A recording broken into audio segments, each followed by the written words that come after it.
Sir ఇప్పుడు మన videos చాలామంది చూస్తూ ఉంటారు. ప్రతి ఒక్కరూ మీ దాకా రాలేకపోవచ్చు. ప్రతి ఒక్కళ్ళు కూడా మెడిసిన్స్ యూస్ చేసి క్యూర్ చేసుకొని డిసీజెస్ కొన్ని ఉంటాయి. సపోజ్ ఒక ఎగ్జాంపుల్, ఒక విషయం గురించి ఏదైనా జరిగిందనుకోండి, మనతో బాగా ఫ్రెండ్షిప్ చేసిన ఒక వ్యక్తి మన దగ్గర నుంచి సడన్గా దూరం అయితే ఆ వ్యక్తిని మర్చిపోవడానికి కొన్ని నెలలు పట్టొచ్చు, కొన్ని సంవత్సరాలు పట్టొచ్చు.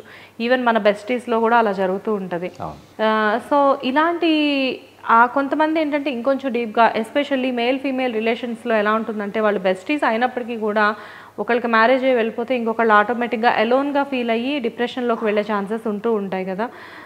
ఇలాంటి వాళ్ళు ఆ డిప్రెషన్ నుంచి డైవర్ట్ అవ్వాలి అనుకుంటే ఏం చేయాలి? సో ఫస్ట్ ఏంటంటే మనం ఇందాక డిస్కస్ చేసినట్లే ఏంటంటే ఈ హార్మోన్స్, ఇది మెయిన్గా మనం హార్మోన్స్ గురించే మాట్లాడుకోవాలన్నమాట. బ్రెయిన్లో కొన్ని కెమికల్స్, ఇందాక అన్నట్లు అట్రాక్షన్ కాజ్ చేసే కెమికల్స్ కొన్ని ఉంటాయి. ఇందాక అన్నట్టు డోపమిన్ కానీ, సెరోటోనిన్ కానీ, ఇంకా ఆక్సిటోసిన్, లవ్ హార్మోన్స్. సో ఇవి ఎక్కువ ఉన్నప్పుడు వాళ్ళలో బాండింగ్ ఉంటుంది. సడన్గా వాళ్ళు దూరం అయిపోయారంటే ఈ హార్మోన్స్, కెమికల్స్ ఇవన్నీ డౌన్ అయిపోతాయి. సో డౌన్ అయిపోవడం వల్ల వాళ్ళు డిప్రెషన్ ఇవన్నీ లోన్ అవుతుంటారు. సో ఏంటంటే వాళ్ళు ఒక్కటే గుర్తుంచుకోవాల్సింది ఏంటంటే time will heal everything and everyone. So కొంచెం టైం వరకు వెయిట్ చేయాలి వాళ్ళు.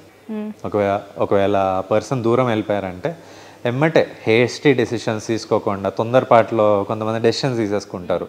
అంటే చేయి కోసుకోవడం కానీ, లేకపోతే సూసైడ్ చేసుకొని చనిపోవాలని అనిపించడము, వాళ్ళు ఆ కోరికలు అనేవి వచ్చేస్తుంటాయి. సో అట్లాంటి తొందరపాటు డెసిషన్స్ మాత్రం అస్సలు తీసుకోవద్దు. వాళ్ళు వేరే ఫ్రెండ్స్తో మాట్లాడడము, ఎవరితో ఒకళ్ళతో మింగిల్ అవ్వడము, పేరెంట్స్తో డిస్కస్ చేయడము, అలోన్గా ఉండకుండా చూసుకోవాలి. మెయిన్గా loneliness will cause more problems. So ఆ లోన్లీనెస్ అనేది ఉండకుండా చూసుకోవాలి వాళ్ళు. సో ఫ్రెండ్స్తో బయటకు వెళ్ళడము, సినిమాకి వెళ్ళడము, లేకపోతే ఏదైనా మంచి బుక్ చదవడము, రోజు ఫిజికల్ యాక్టివిటీ చేయడము, లేకపోతే జిమ్కి వెళ్ళడము, లేకపోతే జిమ్కి వెళ్ళే స్తోమత లేకపోయినా కూడా నార్మల్గా వాకింగ్ కూడా చేసుకోవచ్చు. ఏదో ఒక యాక్టివిటీలో ఇన్వాల్వ్ అవ్వడము, లేకపోతే వాళ్ళ హాబీస్ని ఎక్స్ప్లోర్ చేయడము, ప్యాషన్ ఫాలో అవ్వడము. కొంతమందికి కుకింగ్ అంటే ఇంట్రెస్ట్ ఉంటుంది, కొంతమందికి గార్డెనింగ్ అంటే ఇంట్రెస్ట్ ఉంటుంది, కొంతమందికి పెయింటింగ్ అంటే ఇంట్రెస్ట్ ఉంటుంది, డ్రాయింగ్, ఇవన్నీ చేసుకోవచ్చు అన్నమాట. లేకపోతే ఏదైనా పెట్, లేకపోతే కుక్క పిల్లని కానీ, లేకపోతే పిల్లిని తెచ్చుకోవడము, వాటిని పెంచుకోవడము, ఇవన్నీ కూడా చేసుకుంటే చాలా వరకు అసలు మందుల జోలికి వరకు కూడా రానవసరం లేదండి. సో వాళ్ళని వాళ్ళు బిజీ చేసుకోవడం, లేకపోతే వాళ్ళని వాళ్ళు డైవర్ట్ చేసుకోవడం. ఓకే. అండ్ మీరు ఇందాక కుక్కలు పిల్లలు అన్నారు కాబట్టి దీనికి సంబంధించి కూడా ఒక టాపిక్ గుర్తొచ్చి అడుగుతున్నాను సార్. నేను జనరల్గా రీసెంట్ టైమ్స్లో మనం యూట్యూబ్లో చూసాము, ఇది చాలా వైరల్ అయిన టాపిక్. ఒక అమ్మాయి కుక్కను పెంచుకొని హస్బెండ్ కంటే కూడా నాకు కుక్క అంటేనే ఎక్కువ ఇష్టం అని చెప్పేసి డివోర్స్ దాకా వెళ్ళింది. సో జనరల్గా అమ్మాయిలు బిఫోర్ మ్యారేజ్ కుక్కలకి పిల్లలకి బాగా, అంటే ఎవరికైనా ఇష్టం ఉంటుంది, మనకైనా. బట్ ఏంటంటే అది మరీ పార్ట్నర్ కంటే ఎక్కువ ఇష్టం అనేది ఉండకూడదు. కానీ వన్స్ మ్యారేజ్ అయిన తర్వాత ఇంత ఇష్టం ఉన్న వాళ్ళు డైవర్ట్ అయ్యే ఛాన్సెస్ ఉంటాయా, లేకపోతే అందరూ అలానే ఉంటారా? అందరూ అట్లా ఉంటారని చెప్పలేమండి. అది వాళ్ళ పర్సనాలిటీ మీద డిపెండ్ అవుతుంది అన్నమాట. ఒకవేళ అంటే పెళ్ళికి ముందు వాళ్ళ స్వభావం ఎట్లుండేదో చూసుకోవాలన్నమాట. ఒకవేళ అప్పుడు కూడా వాళ్ళు ఎక్కువగా అంటే యానిమల్స్కే ప్రిఫరెన్స్ ఇవ్వడము అట్లా ఉన్నట్లయితే భర్తకు అంత ప్రయారిటీ ఇవ్వకపోవచ్చు అనమాట. సో అదొకటే, అందరినీ జనరలైజ్ చేయలేము, అది డిపెండ్స్ ఆన్ ద ఇండివిజువల్ అనమాట. సో ఒకవేళ ప్రయారిటీస్ అనేవి మెయింటైన్ చేసుకోవాలి. సో పెళ్ళైనాక భర్త అనేది ప్రయారిటీ ఉండాలి.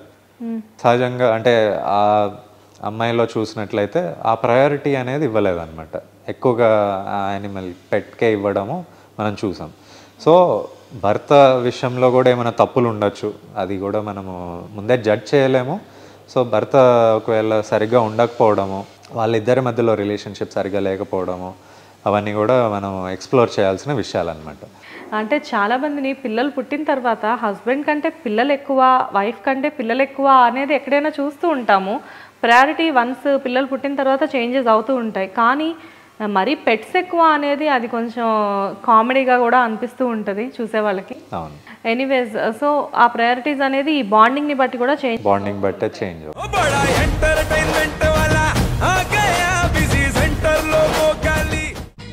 సక్కు సక్కేంద్ర సక్కు సక్కు బాయ్ బాయ్ బాయ్ బాయేంద్ర భార్గవ్ బాయ్ బాయ్. గిరాకొచ్చే టైం ఏంది, కస్టమర్లు వస్తా నడు రేడికల్ పీగురి.